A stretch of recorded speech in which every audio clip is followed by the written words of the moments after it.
Hi friends, പുതിയൊരു വീഡിയോയിലേക്ക് എല്ലാവർക്കും സ്വാഗതം. അരവിന്ദിനോട് ശ്രേയക്ക് കഴിക്കാനുള്ള ഫുഡുമായി ഓഫീസിലേക്ക് ചെല്ലാൻ പറയാണ്. അങ്ങനെ അരവിന്ദ് ബോക്സിലാക്കുന്ന സമയത്ത് സാമ്പാറും ചോറും മാത്രമുള്ളൂ എന്ന് അശ്വതി പറയുന്ന സമയത്ത് അരവിന്ദ് പറയണം, അത് മാത്രം എങ്ങനെ കൊണ്ടു കൊടുക്കുക, വേറെ എന്തെങ്കിലും കൂടി ഉണ്ടാക്കി തരാൻ പറയുമ്പോൾ എന്നെ കൊണ്ടൊന്നും വയ്യ, രാവിലെ എണീറ്റ് ഇത്രയെങ്കിലും ഒപ്പിച്ചത് എനിക്കേ അറിയോ, അങ്ങനെ വേണമെങ്കിൽ നിന്റെ ഭാര്യയോട് എന്നെ ഒന്ന് സഹായിക്കാൻ വേണ്ടി പറ, അല്ലാതെ എന്നെ കൊണ്ടൊന്നും വയ്യ എന്ന് പറഞ്ഞ് അശ്വതി പോവാണ്. അപ്പോൾ എന്തായാലും ഇനിയിപ്പോൾ ഇതുമായിട്ട് ഓഫീസിലേക്ക് പോവാം, മാഡത്തിൻ്റെ വായിലിരിക്കുന്നതൊക്കെ കേൾക്കേണ്ടി വരും എന്നൊക്കെ ഉദ്ദേശിച്ചുകൊണ്ടാണ് അരവിന്ദ് പുറത്തു പോയി വാഴയില വെട്ടിക്കൊണ്ടുവരാൻ വേണ്ടി പോവാൻ കേട്ടോ. അങ്ങനെ വാഴയിലയുമായിട്ട് തിരിച്ചു വരുന്ന സമയത്ത് ഇതെല്ലാം കേൾക്കുന്ന ചാരു അവർക്കുള്ള ഭക്ഷണം വേറെ ആക്കി വെക്കുകയാണ്.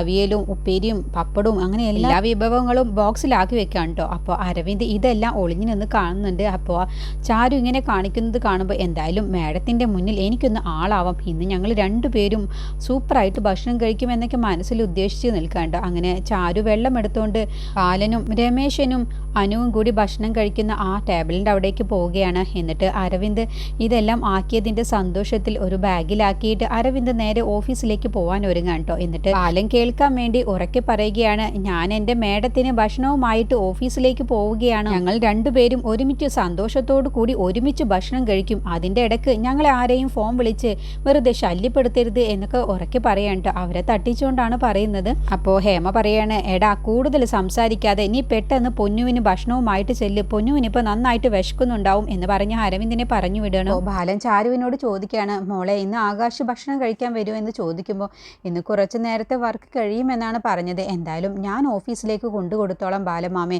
എങ്കിൽ നീ പോവാൻ നോക്ക്. ആ ബാലമാമയെ ഇനി എന്തെങ്കിലും വേണോ എന്ന് ചോദിക്കുമ്പോൾ വേണ്ട ഞാനെടുത്ത് കഴിച്ചോളാം, നീ പൊയ്ക്കോ എന്ന് പറഞ്ഞ് ചാരുവിനെ പറഞ്ഞു വിടാൻ കേട്ടോ. അപ്പോൾ അവർ പറയണേ, ഞാൻ എന്തായാലും ഓഫീസിലേക്ക് ഭക്ഷണവുമായിട്ട് പൊയ്ക്കോളാം, എന്നിട്ട് ആകാശേട്ടനോടൊപ്പം ഞാൻ തിരിച്ചു വന്നോളാം. അപ്പോൾ ബാലൻ ചോദിക്കുകയാണ്, അല്ല മോളെ നീ എങ്ങനെയാണ് പോകുന്നത്, ഞാൻ അമൃതേച്ചയും കൂട്ടി പൊയ്ക്കോളാം, എന്നിട്ട് ഒരുമിച്ച് ഞാനും അക്കുചേട്ടനും കൂടി വന്നോളാം എന്ന് പറയണേ. ചാരുവും അരവിന്ദും ആകാശിൻ്റെ ഓഫീസിലെത്താണ്ട് അപ്പോഴാണ് അമൃത അരവിന്ദിനെ കാണുന്നത്. അപ്പോൾ അമൃത ചോദിക്കുകയാണ്, അല്ല അരവിന്ദേ, നീ ശ്രേയയ്ക്കുള്ള ഭക്ഷണവുമായിട്ട് വന്നതാണോ, അപ്പോൾ അതിനെന്താ നിങ്ങൾക്ക് എന്താ, അല്ല പതിവില്ലാത്തത് കണ്ടപ്പോൾ ചോദിച്ചതാണ്. ആ ഇങ്ങനെ പതിവില്ലാത്തത് പലതും ഇനി ശീലമായിക്കോളും. അപ്പോൾ അരവിന്ദിന് അമൃത ചോദിച്ചതൊന്നും തന്നെ ഇഷ്ടപ്പെടുന്നില്ല കേട്ടോ. അപ്പോൾ ചാരു പറയാണ്, അമൃതേച്ചി ഒന്നും മിണ്ടാതിരുന്നില്ല, അരവിന്ദേ നിനക്കേതായാലും ജോലിയൊന്നും ഇല്ലാത്തതല്ലേ, അപ്പോൾ ഇത് നല്ല ജോലിയാക്കി എടുത്തോ. അത് കേട്ടപ്പോൾ അരവിന്ദന് ഒട്ടും തന്നെ ഇഷ്ടപ്പെടുന്നില്ല കേട്ടോ. നീ കൂടുതൽ വാചകം അടിക്കാതെ നീ നിന്റെ ജോലി നോക്ക്, എനിക്ക് നിന്നെ പണ്ടേ കാണുന്നത് ദേഷ്യമാണ് എന്ന് പറഞ്ഞ് അരവിന്ദ് നേരെ ഓഫീസിനകത്തേക്ക് പോവാട്ടോ. അങ്ങനെ ചാരുവിനോട് അമൃത ആകാശിനുള്ള ഭക്ഷണം കൊടുത്തിട്ട് വരാൻ പറയാണ്, ഞാനിവിടെ വെയിറ്റ് ചെയ്യാം എന്ന് പറയുമ്പോൾ അത് വേണ്ട അമൃതേച്ച് പൊയ്ക്കോ, ഞാൻ അക്കുചേട്ടനോടൊപ്പം ഒരുമിച്ചാണ് വരുന്നത് എന്ന് പറഞ്ഞ് അമൃതയെ പറഞ്ഞു വിടണം. അപ്പോൾ ആകാശാണെങ്കിലും ആലോചിച്ചിരിക്കുകയാണ്. ശ്രേയയും അമ്മയും കൂടി സംസാരിച്ചതെല്ലാം ആകാശ് കേട്ടതുകൊണ്ട് എങ്ങനെ ഇതിൽ നിന്നും അരവിന്ദേട്ടനെ രക്ഷിക്കും എന്നുള്ള ചിന്തയിലാണ് കേട്ടോ ആകാശ് ഇരിക്കുന്നത്. അപ്പോഴാണ് അരവിന്ദ് ഫുഡുമായിട്ട് വരുന്നത്. അപ്പോൾ ഓഫീസിലെ സ്റ്റാഫുകൾ പറയണേ, അരവിന്ദ് എത്തിയല്ലോ, അനിയനുള്ള ഫുഡുമായി ഏട്ടൻ എത്തിയിട്ടുണ്ടല്ലോ എന്ന് പറഞ്ഞപ്പോൾ അരവിന്ദ് ദേഷ്യം പിടിക്കുക കേട്ടോ. എന്നിട്ട് ചാരു വരുന്നത് കാണുമ്പോൾ ഒരാൾക്ക് രണ്ടുപേര് ഫുഡുമായിട്ട് വരുന്നോ എന്ന് ചോദിക്കുമ്പോൾ അരവിന്ദ് പറയണേ, ഞാൻ എൻ്റെ അനിയനും അച്ചമ്പിക്കുമൊന്നുമല്ല ഫുഡ് കൊണ്ടുവന്നിരിക്കുന്നത്, എൻ്റെ ഭാര്യ ശ്രേയ മേഡത്തിനാണ് എന്ന് പറഞ്ഞപ്പോൾ സ്റ്റാഫുകളെല്ലാവരും അന്തം വിടുക കേട്ടോ. അപ്പോൾ അതിലെ ഒരു സ്റ്റാഫ് പറയണേ, എനിക്ക് രാവിലെ പോരുന്ന സമയത്ത് എൻ്റെ ഭാര്യ എന്തൊക്കെയോ എനിക്ക് പൊതിഞ്ഞു തരും, എന്നിട്ട് എന്നോട് കഴിക്കാൻ പറയും, അതുപോലെ ഏതെങ്കിലും ദിവസം എന്നോട് പറയും, ഇന്ന് ഞാൻ എണീക്കാൻ വൈകി, എനിക്കിന്ന് ഫുഡ് ഉണ്ടാക്കിയിട്ടില്ല, പുറത്തുനിന്ന് കഴിച്ചോ എന്നൊക്കെ പറയും. അതിപ്പോൾ ആകാശിൻ്റെ കല്യാണം കഴിഞ്ഞ ശേഷം ചാരു ആകാശിനുള്ള ഭക്ഷണവുമായിട്ട് വരുന്നത് കാണുമ്പോൾ വല്ലാത്തൊരു കൊതി വരാറുണ്ടായിരുന്നു. അവരുടെ ആ സ്നേഹവും ഭക്ഷണം കൊടുക്കുന്ന രീതിയൊക്കെ കണ്ടിട്ട് ഒരുപാട് ആഗ്രഹിക്കാറുണ്ട്. ഇതിപ്പോൾ ആദ്യമായിട്ടാണ് ഭാര്യയ്ക്കുള്ള ഭക്ഷണവുമായിട്ട് ഭർത്താവ് വരുന്നത് കാണുന്നത്. ഇപ്പോൾ അരവിന്ദിന് ഒരു ജോലിയും ഇല്ലാത്തത് കൊണ്ടല്ലേ ഇങ്ങനെയൊക്കെ ചെയ്യുന്നത്. അപ്പോൾ അരവിന്ദിന് അത് കേട്ടപ്പോൾ ഒട്ടും തന്നെ ഇഷ്ടപ്പെടാഞ്ഞിട്ട് അരവിന്ദ് പറയണേ, ഭാര്യയ്ക്കാണെങ്കിലും ഭർത്താവിനാണെങ്കിലും ഇങ്ങനെ പരസ്പരം സ്നേഹത്തോടു കൂടി ഭക്ഷണം കൊടുക്കുന്നതിലൊന്നും ഒരു തെറ്റുമില്ല. ദാമ്പത്യ ജീവിതത്തിൽ അങ്ങോട്ടും ഇങ്ങോട്ടും പരസ്പരം സ്നേഹമാണ്, അതുമാത്രം പോരാ, എവിടെ ആയിരുന്നാലും ഭാര്യയും ഭർത്താവും ഒരുമിച്ചിരുന്ന് ഭക്ഷണവും കഴിക്കണം, അതാണ് അതിൻ്റെ ശാസ്ത്രം. അപ്പോൾ ആകാശ് ചോദിക്കാൻ, അതേത് ശാസ്ത്രം? അങ്ങനെ ഒരു ചോദ്യം കേട്ടപ്പോൾ അരവിന്ദ് പെട്ടെന്ന് പതർച്ചയോട് കൂടി പറയണേ, ശാസ്ത്രമല്ലെങ്കിലും അതൊക്കെ ഒരു വൈബാണ്. അപ്പോൾ സ്റ്റാഫുകളെല്ലാവരും പറയാം, ആ അതാണ് ശരി, ശാസ്ത്രമല്ല വൈബ്. അപ്പോഴൊന്നും അരവിന്ദിന് സ്റ്റാഫുകളെല്ലാവരും അരവിന്ദിനെ അരവിന്ദിനെ കളിയാക്കിയിട്ടാണ് സംസാരിക്കുന്നത് എന്ന് മനസ്സിലാകുന്നില്ല. എന്നിട്ട് അരവിന്ദ് എവിടെ എൻ്റെ മേഡത്തിനിപ്പോൾ നന്നായിട്ട് വിശക്കുന്നുണ്ടാവും എന്ന് പറഞ്ഞ് ശ്രേയയുടെ ഓഫീസിനകത്തേക്ക് പോവാണ്. അപ്പോൾ ആകാശ് ചാരുവിനോട് പറയണേ, എന്താണ് ഇവൻ ഈ കാണിക്കുന്നത്, എന്തൊക്കെ വട്ടാണ് ഇവൻ ഈ കാണിക്കുന്നത്. അപ്പോൾ ചാരു പറയണേ, അതിപ്പോൾ വട്ടായിട്ടൊന്നുമല്ല, ഇതിപ്പോൾ ഓർഡർ ഇട്ടതാണ് ശ്രേയ മേഡം, ഓൺലൈനിൽ ഓർഡർ ചെയ്യുന്നത് പോലെ ഇട്ടതാണ്. പക്ഷേ എന്തൊക്കെയാണ് മെനു എന്നൊന്നും വിളിച്ച് പറഞ്ഞിട്ടുണ്ടായിരുന്നില്ല. കേട്ടപ്പോൾ ആകാശ് പറയണേ, ഇനി എന്തൊക്കെയാണ് കാണേണ്ടി വരിക എന്ന് അറിയില്ലല്ലോ, എന്തായാലും എനിക്ക് നല്ല വിശപ്പുണ്ട് കാക്കൂത്തി, എനിക്ക് ഭക്ഷണം എടുത്തു താ എന്ന് പറഞ്ഞ് രണ്ടുപേരും കൂടി ഭക്ഷണം കഴിക്കാൻ പോവാണ്. ഓഫീസിലെ എല്ലാ സ്റ്റാഫുകളും ഭക്ഷണം കഴിക്കാൻ വേണ്ടി പോവാണ്. എന്നിട്ട് ശ്രേയയുടെ അടുത്തേക്ക് അരവിന്ദ് ചെന്നിട്ട് ഭക്ഷണം കൊണ്ടുവന്നിട്ടുണ്ട് മാഡം എന്ന് പറയുമ്പോൾ, അരവിന്ദിന് ഞാൻ ഭക്ഷണം കൊണ്ടുവരാൻ പറഞ്ഞത് ബുദ്ധിമുട്ടായോ? എന്താ മാഡം, എനിക്ക് ഒരു ബുദ്ധിമുട്ടുമില്ല, എനിക്ക് നല്ല സന്തോഷമാണ്, ഇനി ദിവസവും വേണമെങ്കിൽ ഞാൻ തന്നെ കൊണ്ടുതരാം. അപ്പോൾ ശ്രേയ മനസ്സിൽ ചിന്തിക്കുകയാണ്, ഒരു പൊട്ടനായി പോയല്ലോ, ബുദ്ധി ഇല്ലാത്തവനാണോ ഇവൻ, എനിക്കുള്ള ഭക്ഷണം ദിവസവും കൊണ്ടുവരാൻ നിൽക്കുന്നു. ശ്രേയ ചിന്തിക്കുമ്പോൾ, എന്താ മാഡം ആലോചിക്കുക? ഒന്നുമില്ല, അരവിന്ദൻ്റെ സ്നേഹവും ആത്മാർത്ഥതയും കുറിച്ച് ചിന്തിച്ചതാണ്. ഞാൻ പണ്ടേ ഇങ്ങനെയാണ്, ഞാൻ മറ്റുള്ളവരെ ആത്മാർത്ഥമായി സ്നേഹിക്കുകയും അവർക്ക് വേണ്ടതൊക്കെ ചെയ്തു കൊടുക്കുകയൊക്കെ ചെയ്യും. പക്ഷേ ഇപ്പോൾ ഞാനത് മാഡത്തിന് മാത്രമാണ് ചെയ്യുന്നത് എന്നേ വ്യത്യാസമുള്ളൂ. മാഡം വരൂ, നമുക്ക് ഭക്ഷണം കഴിക്കാം, എനിക്ക് നന്നായിട്ട് തന്നെ വിശക്കുന്നുണ്ട്. അത് കേട്ടപ്പോൾ ശ്രേയ അങ്ങ് ഞെട്ട്, എന്ത്, അപ്പോൾ അരവിന്ദ് ഭക്ഷണം കഴിച്ചില്ലേ? ഇല്ല, ഞാൻ കഴിച്ചിട്ടില്ല, ഭാര്യയും ഭർത്താവും ആവുമ്പോൾ ഒരുമിച്ചിരുന്ന് കഴിക്കാമെന്ന് കരുതി ഞാനും കഴിക്കാതെയാണ് വന്നിട്ടുള്ളത്, മേഡത്തിനോടൊപ്പം ഇവിടെ ഇരുന്ന് കഴിക്കാമെന്ന് കരുതി. തുണിക്കച്ചവടക്കാരിയും ആകാശിനുള്ള ഭക്ഷണവുമായിട്ട് വരുന്നുണ്ടായിരുന്നു. വീട്ടിലാവുമ്പോൾ നമുക്ക് രണ്ടുപേർക്കും സ്വസ്ഥമായിട്ടിരുന്ന് ഭക്ഷണം കഴിക്കാൻ പറ്റില്ലല്ലോ, എപ്പോഴും എന്തെങ്കിലുമൊക്കെ പ്രശ്നം ഉണ്ടാവില്ലേ. അപ്പോൾ ഇവിടെ ആവുമ്പോൾ അങ്ങനെ ഒരു പ്രശ്നം ഉണ്ടാവില്ല, ഞാനും മേഡവും തനിച്ചല്ലേ, അപ്പോൾ നമുക്ക് എന്തെങ്കിലും അങ്ങോട്ടും ഇങ്ങോട്ടും മിണ്ടിയും പറഞ്ഞൊക്കെ ഇരുന്ന് കഴിക്കാമല്ലോ. കേട്ടപ്പോൾ ശ്രേയക്ക് ഒട്ടും തന്നെ ഇഷ്ടപ്പെടുന്നില്ല കേട്ടോ. അപ്പോൾ അരവിന്ദിനോട് ദേഷ്യപ്പെട്ടിട്ട് പറയണം, അരവിന്ദ് ഇതൊരു ഹോട്ടലല്ല, ഇതൊരു ഓഫീസാണ്, ഇവിടെ ഇരുന്ന് ഒരുമിച്ചിരുന്ന് കഴിക്കാനൊക്കെ. അരവിന്ദിനോട് ആരാണ് ഭക്ഷണം കഴിക്കാതെ ഇങ്ങോട്ട് വരാൻ വേണ്ടി പറഞ്ഞത്? അവിടെ നിന്ന് കഴിച്ചിട്ട് പോന്നാൽ മതിയായിരുന്നില്ലേ, എനിക്കുള്ള ഫുഡ് മാത്രം ഇവിടേക്ക് കൊണ്ടുവന്നാൽ മതിയായിരുന്നില്ലേ. ഇനിയിപ്പോൾ ഒരു കാര്യം ചെയ്യാം, ഞാൻ എന്തായാലും ഭക്ഷണം കഴിച്ചിട്ട് അതിൽ ബാക്കിയുണ്ടെങ്കിൽ അരവിന്ദ് അത് വീട്ടിൽ പോയി ചെന്നിരുന്ന് കഴിച്ചാൽ മതി.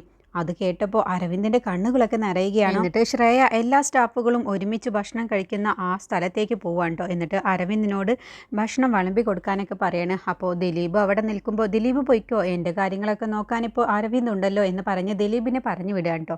എന്നിട്ട് സ്റ്റാഫുകളുടെ മുന്നിൽ വെച്ച് അരവിന്ദിനെ അപമാനിക്കാൻ വേണ്ടി മനഃപൂർവ്വം ശ്രേയ അരവിന്ദിനെ കൊണ്ട് ഇല ഇടിയിപ്പിക്കലും ഭക്ഷണം വിളമ്പി കൊടുക്കലും ഒക്കെ ചെയ്യിപ്പിക്കുകയാണ്. അതൊക്കെ കാണുന്ന ആകാശിനും ചാരുവിനും വല്ലാത്തൊരു സങ്കടം വരികയാണ്. സ്റ്റാഫുകളുടെ എല്ലാവരുടെയും മുന്നിൽ വെച്ച് അരവിന്ദിനെ ഒരു കോമാളിയെ പോലെ ശ്രേയ കാണിക്കുന്നത് കാണുമ്പോൾ ആകാശിന് നല്ല ദേഷ്യവും വരുന്നുണ്ട്. എന്നിട്ട് ശ്രേയ അരവിന്ദിനെ കൊണ്ട് പാത്രം കഴുകിപ്പിക്കലും എന്നിട്ട് വിളമ്പിക്കലും എല്ലാം ചെയ്യുന്നത് കാണുമ്പോൾ ആകാശിന് ചോറ് പോലും കഴിക്കാൻ തോന്നാതെ ദേഷ്യം പിടിക്കുകയാണ് കേട്ടോ. അപ്പോൾ ചാരു പറയണേ, അക്കുച്ചേട്ടാ ഇപ്പോൾ പ്രതികരിക്കേണ്ട, ഈ സമയത്ത് അക്കുച്ചേട്ടൻ ഒന്നും മിണ്ടാതെ കാണാത്ത പോലെ ഇരുന്നാൽ മതി എന്ന് പറഞ്ഞു കേട്ടോ. ശ്രേയയുടെ വാശി ജയിച്ചു എന്നുള്ള മട്ടിലാണ് കേട്ടോ ആകാശിനെയൊക്കെ നോക്കുന്നത്. എന്നിട്ട് അവർ കേൾക്കാൻ വേണ്ടി ഉറക്കെ പറയുകയാണ്, സൗമ്യയുടെ ഭർത്താവ് ഇങ്ങനെയാണോ, വിളമ്പി തരാറൊക്കെ ഉണ്ടോ? അപ്പോൾ സൗമ്യ പറയും, ഇല്ല മേഡം, എൻ്റെ ഭർത്താവ് കൈ കഴുകി അവിടെ ടേബിളിൽ വന്ന് ഇരിക്കാറേ ഉള്ളൂ, എന്നിട്ട് ഞാൻ വേണം എല്ലാതും വിളമ്പി കൊടുക്കാനൊക്കെ.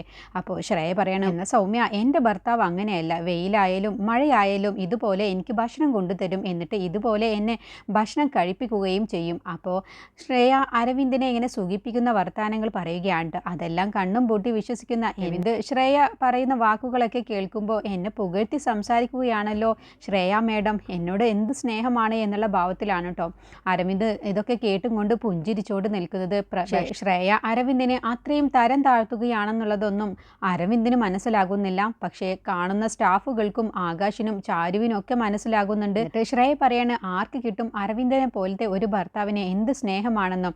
അപ്പോൾ അരവിന്ദ് ചിരിച്ചുകൊണ്ട് പറയുകയാണ്, സ്നേഹമുള്ള ഭർത്താവൊക്കെ ഇങ്ങനെയാണ്. അപ്പോൾ ശ്രേയ അങ്ങനെ നോക്കുകയാണ് അരവിന്ദിനെ കണ്ണുകൊണ്ട് ഇങ്ങനെ ഒരു ആക്കിയ മട്ടിൽ നോക്കുകയാണ്. അപ്പോൾ അരവിന്ദ് ആണെങ്കിലോ ആകാശിനെയും ചാരുവിനെയും കണ്ണോട് കാണിക്കാൻ, കണ്ടില്ലേ എൻ്റെ ശ്രേയ മേഡം എന്നെക്കുറിച്ച് നല്ല നല്ല വാക്കുകൾ എന്നെ പുകഴ്ത്തി സംസാരിക്കുന്നത് കണ്ടില്ലേ എന്നുള്ള ഭാവത്തിൽ സന്തോഷത്തിലാണ് അരവിന്ദ് നിൽക്കുന്നത്. എന്നിട്ട് ശ്രേയ പറയുകയാണ്, എനിക്ക് മതിയായി, എൻ്റെ വയറ് നിറഞ്ഞു ആകാശ്, ഇനി ഇതൊക്കെ കൊണ്ടുപോയി വേസ്റ്റിലിട്ടാളെ എന്ന് പറഞ്ഞ് ശ്രേയ അവിടെ നിന്ന് അങ്ങ് എണീറ്റ് പോവാട്ടോ. എന്നിട്ട് കഴിച്ച പ്ലേറ്റ് പോലും ശ്രേയ എടുക്കാതെ നേരെ അങ്ങ് പോവുകയാണ്. എന്നിട്ട് ആകാശിനെയും ചാരുവിനെയും ഒന്ന് നോക്കുകയാണ് കേട്ടോ. കണ്ടില്ലേ, ഞാൻ ഇവനെ കൊണ്ട് എൻ്റെ വേലക്കാരൻ്റെ പോലെ പണിയെടുപ്പിക്കുന്നത് കണ്ടില്ലേ എന്നുള്ള ഭാവത്തിലാട്ടോ രണ്ടുപേരെയും ശ്രേയ ശ്രേയ ഒന്ന് നോക്കിയിട്ട് പോകുന്നത്.